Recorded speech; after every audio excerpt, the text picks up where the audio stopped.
इमाम अहमद बिन humble jail में थे, वो जो कोई था, वो जो उस वक्त की जो पुलिस थी या जो भी, तो उसने कहा कि कहीं खाना शाना दिया, साथ गपशप लगाई, उन्होंने कहा ये हुक्मरान जालिम हैं, तो हम इनके मुआविनीन में आएंगे, हम इनके मुआविनीन में आएंगे। उन्होंने कहा मुआविनीन में तो वो कुक आएगा या आज का ड्राइवर आएगा या माली आएगा, तुम तो इन जालिमों में आते हो, तुम मुआविनीन में नहीं आते हो। जब शरीयत का कानून अभी नाफिज था, उस जमाने की बात कर रहा हूं, आज पर क्यास कीजिए। तो अब आप सोचिए जिसने टैक्स लगाए हैं वो जाके अल्लाह को क्या जवाब देगा? अच्छा आगे उन टैक्सों का इस्तेमाल क्या है? क्या जवाब देगा? अच्छा आगे उन टैक्सों का इस्तेमाल क्या है? यानी अभी आप जिस एसी साहब के दफ्तर चले जाएं, डीसी साहब के दफ्तर चले जाएं, कमिश्नर साहब के दफ्तर चले जाएं, वहां कमरे का माहौल देखें, वो लगे हुए जो है ना वो यानी हीटर देखें, गर्मियों में जाएं तो एसी देखें, पैसा किसका है?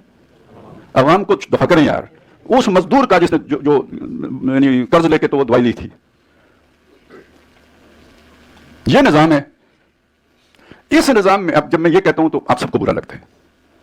मैं ये नहीं इसलिए नहीं कहता कि आप नौकरी छोड़ दें, मैं इसलिए कहता हूं इस निजाम के आप कौन है? अभी इमाम अहमद बिन हंबल का आपने को मैंने सुना है, सोलतकार कहें या माविन तो नहीं हुए ना, फिर इनमें आप इसके दस्तों बाजू हैं। जो इस निजाम में जाके फिट हो गया वो इसका दस्तों बाजू है, माविन है। वो इस मशीन को चलाने वाले जो है ना पार्ट है, पार्ट एंड पार्सल है, कल पुर्जा है। और ये सारी बात जो मैंने यहां तक पहुंचाई इसलिए नहीं पहुंचाई, छोड़ के जाएंगे किधर? जिधर जाएंगे वो ये मशीन साथ है। इसलिए हम कहते हैं इस निजाम से बाहर तो निकला नहीं जा सकता। लेकिन बताने का मकसद क्या है? बताने का मकसद यह है कि इस कराहत को महसूस करें। आप कोई बहुत आला काम नहीं कर रहे हैं। आप जाके फखरिया नहीं कह सकते कि मैं ग्रेड 20 का अफसर हूं। शर्म से कहना चाहिए कि मेरे पास ये होता है।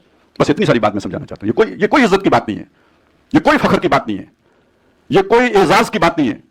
इसको इस्तिरार, मजबूरी, जो इस्तिरार उस खाते में रखें, कराहत उस खाते में रखें। कोई आला काम आपने नहीं किया है। जैसे किसी को खिंजीर मजबूरन खाना पड़ जाए उस तरह का काम है। ये जब आपका कॉन्सेप्ट क्लियर होगा तो आपको अपने गुनाह का एहसास होगा। गुनाह का एहसास होगा तो उसके कफारे का एहसास होगा। उसके कफारे का एहसास होगा, आपकी तबीयत सेट रहेगी। फिर वो आपकी बेगम तन के नहीं कहेगी मैं फलाने की बेगम हूं, कहेगी मैं फलाने नौकर की मजबूरी है, क्या करें।